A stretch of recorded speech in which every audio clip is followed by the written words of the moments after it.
Imagine for a moment that the highest court in the land isn't quite the impartial umpire we might assume. What if it's not just conservative, but the result of a really long, deliberate game plan? It's a challenging thought, definitely.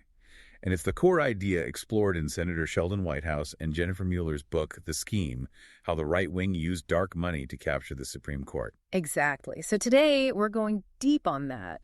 We want to give you a really thorough look at the book's main argument, the evidence it lays out, the patterns, and what it all might mean for, well, American democracy. And just so you know, you're listening to a unique two-voice AI conversation. This is powered by Google's NotebookLM, aiming for a deeper, more dynamic analysis of the book. Okay, so let's tackle that central premise head on. The book isn't just saying the court leans right. No, not at all. It's arguing this is a captured court, delivering outcomes again and again for the same corporate interests, the same billionaires who, the book claims, bankrolled the whole effort to get these justices there. It's presented as the culmination of a deliberate scheme, right, to make the judiciary serve specific partisan and corporate goals. Precisely. And you have to remember the sheer power the Supreme Court holds. Life tenure? Yeah. Essentially unreviewable decisions. No public accountability in the same way as elected officials. They can overturn decades of precedent, reshape laws, all without facing voters. And unlike other federal judges, they don't even have a binding code of ethics. Right. And the book argues that if you look at the Roberts Court's record, you see this pattern starkly. Dozens of partisan decisions, it claims, that ignore precedent, ignore legal principles to push this very specific agenda.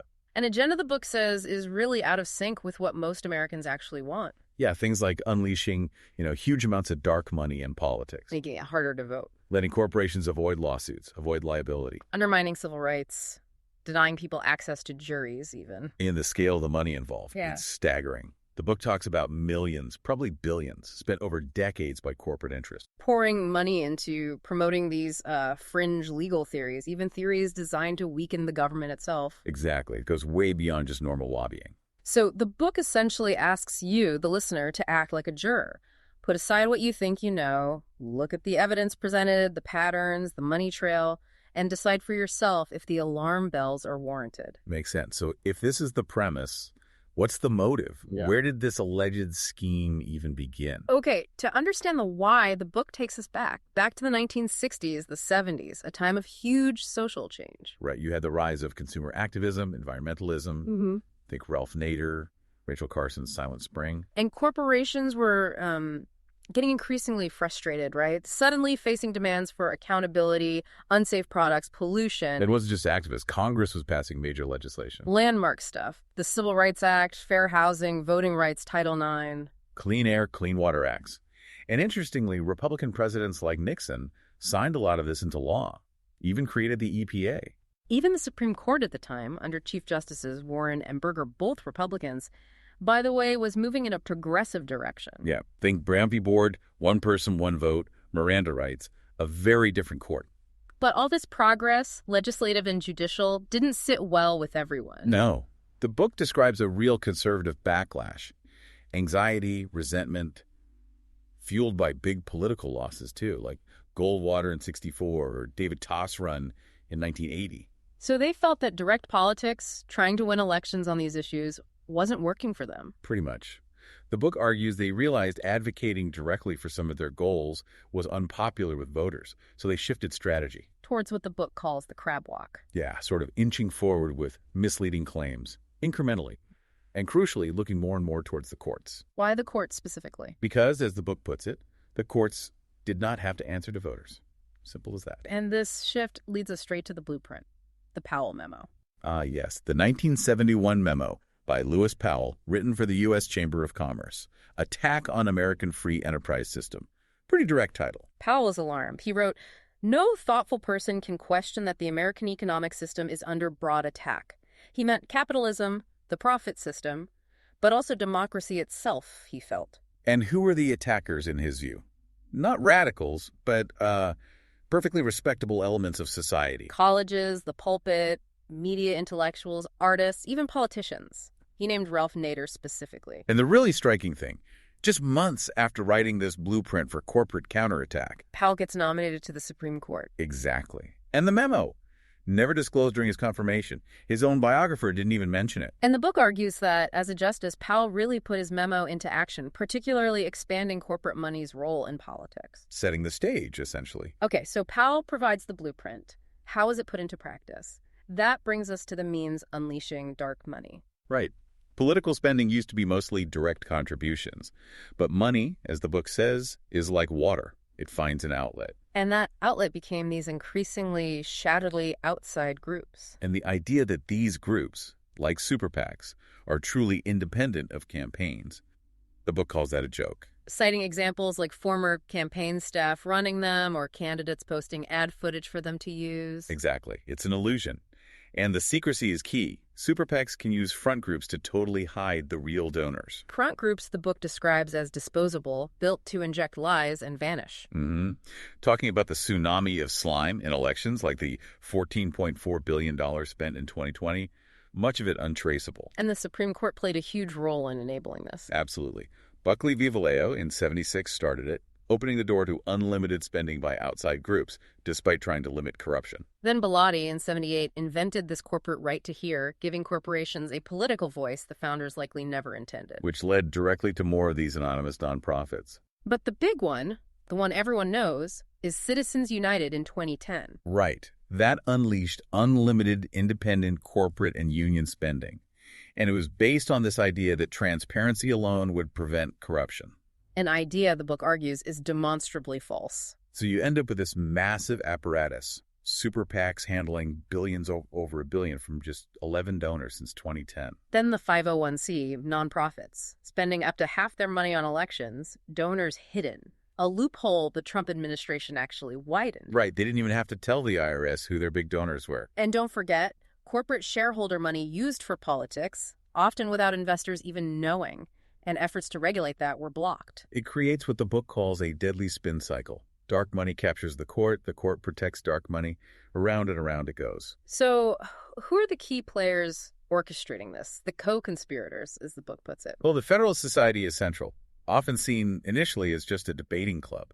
But the book argues it became the main vehicle for capturing the judiciary, and 6 of the 9 current justices have ties to it. That's significant. That's unprecedented, really. Then there's the Judicial Crisis Network, or JCN, a 501c4 doing overtly political work, often linked to a tax-deductible C. And funded anonymously, including that huge donation for the Gorsuch fight. $17.9 million from one unknown donor, just for Gorsuch. It shows the stakes. And the return on investment seems astronomical. The book uses the fossil fuel example, blocking the Clean Power Plan, potentially saving them $100 billion a year, after maybe $500 million invested in court capture. It's a stark calculation. And these groups use layers of front organizations, like the Honest Elections Project, to mask activities like voter suppression. Leonard Leo is named as a key figure running this network, raising hundreds of millions. Interestingly, the book notes what it calls sloppy tradecraft, JCN and Federalist Society sharing offices, staff. Yeah, but it argues they still succeed, partly because, well, Democrats are not formidable adversaries on this front. And this connects to the Senate's role, too, right? Abandoning norms like the Garland nomination refusal, then rushing Barrett through. Absolutely. It's part of the conveyor belt, the book suggests. Even attacking the nonpartisan ABA's ratings of judicial nominees. Pushed by the Federalist Society, calling the ABA biased, and then confirming judges the ABA rated not qualified. Which reinforces the book's point. It's not about traditional qualifications anymore. It's about installing reliable policy agents, often young, maybe less experienced, but reliably partisan. It's a long-term strategy. Now, for those listeners looking for a moment to pause and reflect on these complex dynamics, remember to check out Mindful Moments on our YouTube channel. It offers AI book analysis designed to inspire reflection and rational thought. Okay, so we've seen the motive, the means, the players. How about the method? How are actual legal norms being subverted, according to the book? Right. The book starts by outlining the traditional safeguards. Lifetime tenure, random case assignment, rules against tampering, appeals, the need for a real case or controversy, relying on evidence, respecting precedent. stare decisis. And a Seventh Amendment right to a jury trial in civil cases, which is crucial. But the book argues these guardrails are being systematically eroded. How so? One way is through these test lawsuits. Outside groups literally design cases to challenge laws they don't like, then go find plaintiffs. Like Edward Blum's work against civil rights. Okay. Or Justice Alito signaling in one case, Knox, he wanted to overturn union fees, which directly led to the Janus case doing just that. Exactly. And then there's ALE, the American Legislative Exchange Council, funded by Kafik interests. They draft model bills for state legislatures, bills designed to be unconstitutional. Precisely. So they get challenged, work their way up the system, hoping to land before a sympathetic Supreme Court. The Texas abortion ban is cited as a prime example of this strategy succeeding, at least initially. Wow. What about amicus briefs, the friend of the court submissions? They've exploded and become a key way for influencers to lobby the court, often hiding who's funding the brief itself. There are loopholes. Loopholes allowing anonymous donors to push arguments before the justices. Exposed in cases like SELA law. And then there are the ethical loopholes.